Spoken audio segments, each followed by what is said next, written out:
A paz do Senhor Jesus, nesses versículos, Deus vai falar contigo, amados irmãos. Atos dos Apóstolos, capítulo 16, 34. Então, levando-os para sua própria casa, lhe pôs à mesa, e com todos os seus manifestava grande alegria, por terem crido em Deus. Louvado seja o nome do Senhor. Esse versículo o Espírito Santo de Deus me trouxe nesta manhã.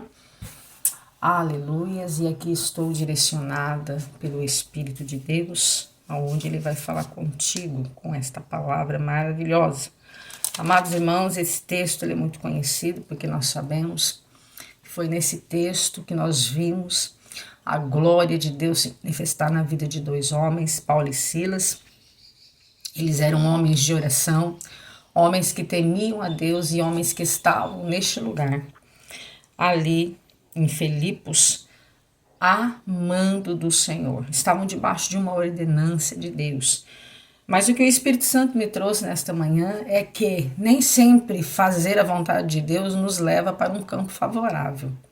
Nos levam para sermos aplaudidos, ou sermos ali reconhecidos, ou até mesmo abençoados da visão da ótica humana.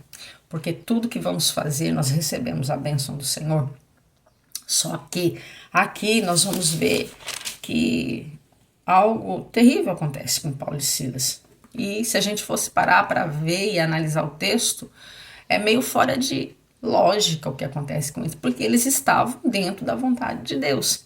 Mas é justamente isso que o Senhor falou comigo, que nem sempre fazer a vontade do Senhor vai nos levar, né, a dormir numa cama macia, a ficar num ambiente limpo e cheiroso, preparado por Deus. Não que Deus não possa fazer isso, Ele faz e faz isso muito mais. Só que aqui nesse texto, o Senhor ele quer falar com algumas pessoas específicas acerca de situações que vão acontecer quando Deus usar poderosamente as nossas vidas. E é nisso que o Espírito quer nos preparar. Por quê? Porque poder de Deus na vida não é para qualquer um.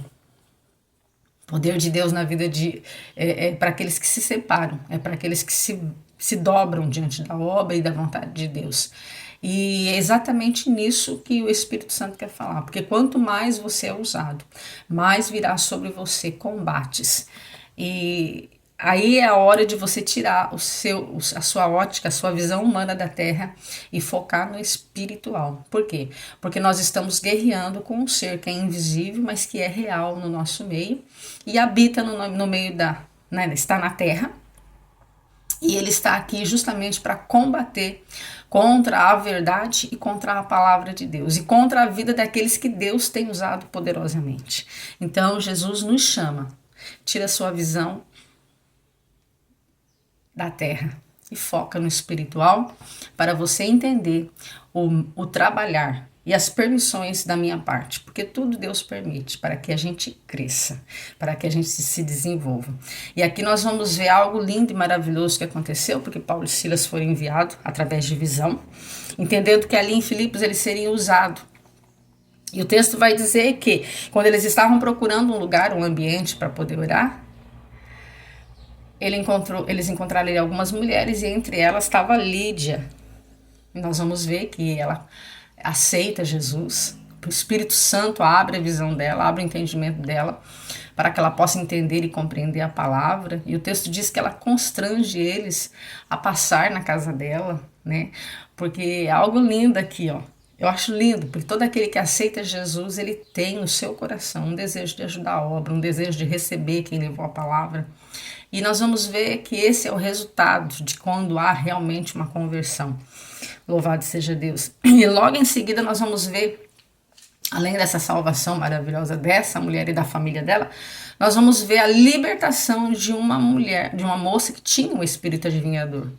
E aqui foi aonde desencadeou, né, a fúria mesmo do inferno, porque essa mulher ela era possuída por esse demônio e ela adivinhava e dava valores monetários aos seus senhores.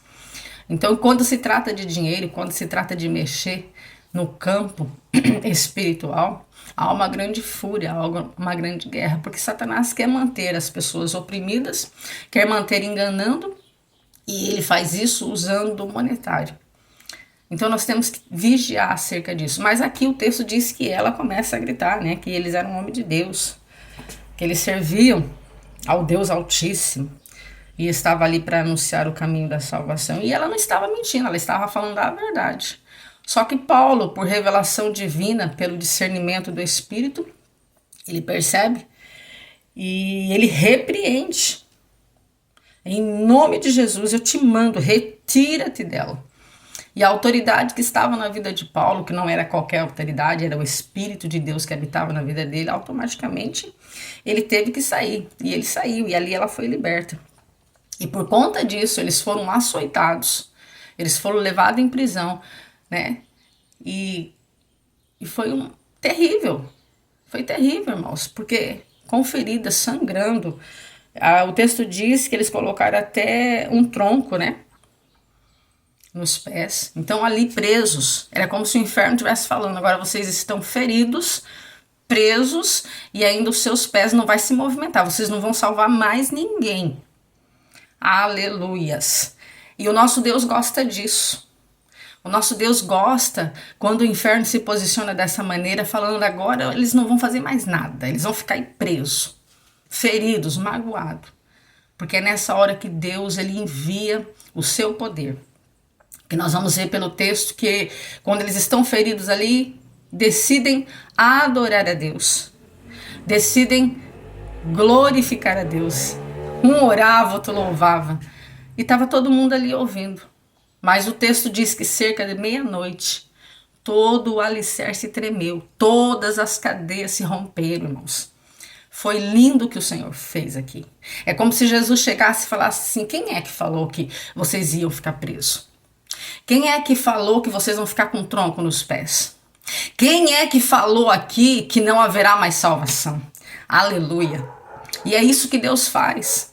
E Deus quer falar acerca com algumas pessoas aqui, é que nem sempre o que se mostra perdido, o cenário que se apresenta a você, é o cenário que vai permanecer. Porque Jesus chegou com grande poder nessa cadeia. Jesus chegou com grande glória, com grande autoridade, dizendo que ele ainda é o Deus que abala as estruturas. Ele ainda é o Deus que abala a terra, o cenário. É ele que muda todos os tipos de cativeiro. Não existe cativeiro aonde Jesus Cristo não possa entrar. Porque ele tem todas as chaves, todos os acessos. E é isso que ele diz nesta manhã para algumas pessoas aqui que estão aflitas, olhando para as suas mãos que estão presas, para as suas costas açoitadas, os seus pés presos. Mas para o nosso Deus não há prisão. Ele está dizendo nesta manhã que estou eu chegando para abalar esse cárcere. Estou eu chegando para mudar esse cenário. E quando eu mudar esse cenário, quando eu fizer por você, aleluia, as portas que estão à volta serão também abertas. Mesmo que nenhum deles tenha ligação com você. Porque sou eu, Deus, que faço assim. E o texto fala sobre isso. Que quando o alicerce todo treme, e todo mundo vê as portas todas se abrem. Louvado seja Deus. E aqui eu vejo a mão do Senhor trabalhando de uma maneira tão poderosa, no inacreditável, no impossível, mesmo diante de alguém querendo tirar a sua vida. Arabassuri kanderi, bassuri kandera, labassuri mandecai. Aleluia. Aqui eu vejo o poder de Deus se revelando. Mesmo onde existe um espírito de suicídio, mesmo onde existe uma voz dizendo agora se mata, porque não tem mais jeito, porque agora você perdeu. Mas Jesus Cristo nesta manhã ele está dizendo, não tem nada perdido. Eu estou chegando no ambiente, vou liberar as grades, vou abrir as portas, aleluia, e ainda haverá salvação. Aleluia, glórias ao nome do Senhor. Esta é a palavra direcionada nesta manhã. Estou chegando, vou abalar o alicerce, vou abrir as portas,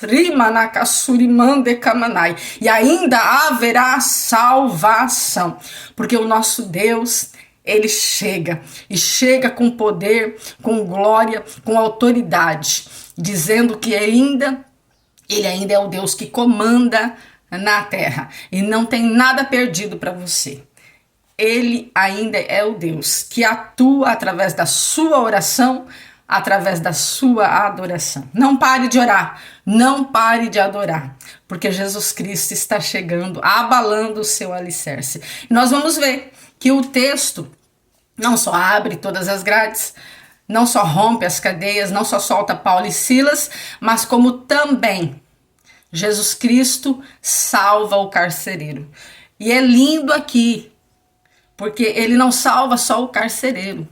Aí eu li aqui o versículo 34, que o carcereiro recebe Paulo e Silas na sua casa, depois ali que aceita Jesus como Senhor e como Salvador, coloca Paulo e Silas na sua mesa, serve ele, lava as feridas deles ali, alimenta eles e ainda com grande alegria, porque eles creram em Jesus. E aqui foi alcançado não só ele, mas como a família.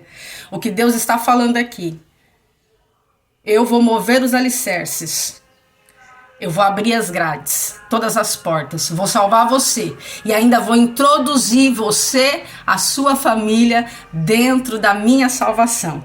Amém, meus amados irmãos? Não se esqueçam de curtir, comentar e compartilhar essa palavra. Abençoe mais alguém.